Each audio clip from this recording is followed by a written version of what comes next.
Hello everybody, welcome back to Screen Stars. I'm here today to bring you my review for seasons 1 and 2 of Cobra Kai.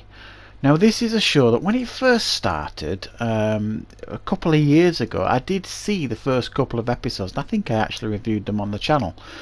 And I was really enjoying them, but I always struggle to commit to TV shows and stick with them and things like that.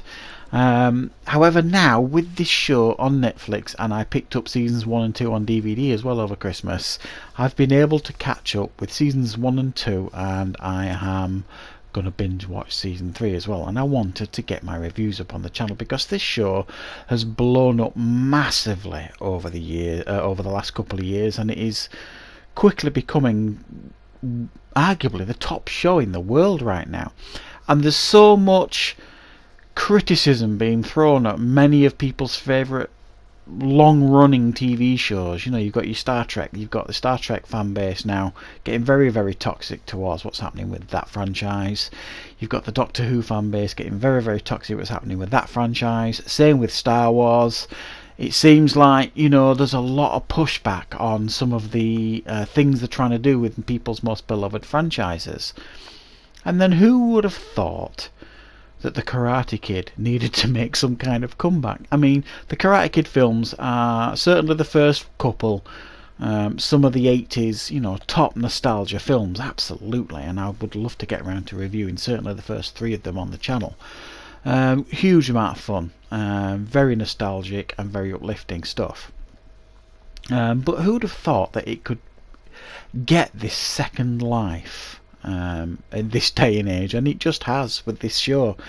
And I have to say, after watching seasons 1 and 2, I am in love with this show almost. It's absolutely brilliant. It is fantastic the way that they have treated these characters. These it's hard to even call them beloved characters, really, because, you know, you could take or leave the franchise before as it was.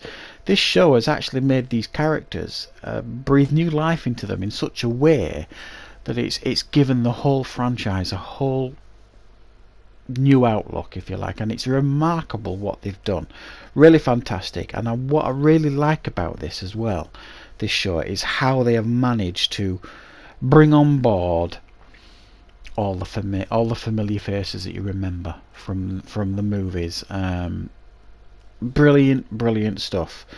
Now, in season 1, essentially what we get the story, for the most part, being told from Johnny Lawrence's character. Now, if you don't know, Johnny Lawrence is the bully that Daniel had to deal with in the first movie, and he's one that ultimately had to face in the All Valley Karate Championships at the end of the movie.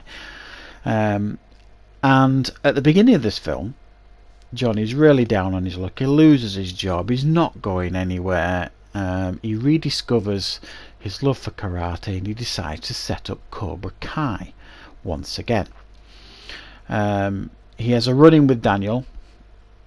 Daniel learns that Cobra Kai is making a comeback, and he's just not going to stand for that. He knows what Cobra Kai stands for, or he thinks he knows what Cobra Kai stands for in the past, and he can't stand idly by. So much of the season is Daniel trying to put a spanner in the works, trying to get Cobra Kai shut down, and you see this rivalry start up again, and it ends the season with the All Valley Championships and Cobra Kai student Miguel going up against Robbie, who has been trained by Daniel, Ralph Macchio, who is Johnny Lawrence's son. So you get this huge face-off at the end. It's great dynamics, great drama, great end to the series, and then of course we get the amazing reveal at the end of the season that John Kreese is back. What a brilliant move to bring Martin Cove back. Season 1, easily a 9 out of 10 for me. It was a fantastic start to the show. Season 2 was more, certainly in the early stages, dealing with the aftermath of the All Valley Championships. Obviously Miguel's on top of the world, he's the champ. Robbie is still training at Miyagi-Do because Daniel has, in the memory of Mr. Miyagi, reopened the dojo, and he is now training Robbie, Johnny's son, and his daughter Sam, and they have got this synergy together. There's this relationship brewing between them because in season 1 Sam had a relationship with Miguel. That kind of fizzled out by the end. Now she's interested in Robbie, so you've got this love triangle going on. You've got the Cobra Kai's getting worse and worse at school. The conflicts are escalating constantly throughout this season at school. The bad blood between Johnny and Daniel continues to brew until there's a moment in this season when you actually think, oh, they could actually become friends here. And they tease that brilliantly, I think, this show.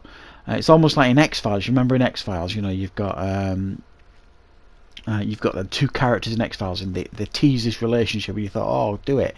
And some of the best shows do that really, really well, and they actually tease this friendship between Johnny and Daniel, and you see that a couple of times in this season, and there's a point where you think, oh, that's great, they're going to be friends here now. But that unfortunately doesn't work out, not in the way that you would hope, and they're constantly trying to one-up each other. Cobra Kai is trying to get the better of Miyagi-Do and vice versa. They're all trying to vie for attention and trying to get students and improve, and the season ends with an explosive fight in the school between Cobra Kai and Miyagi-Do.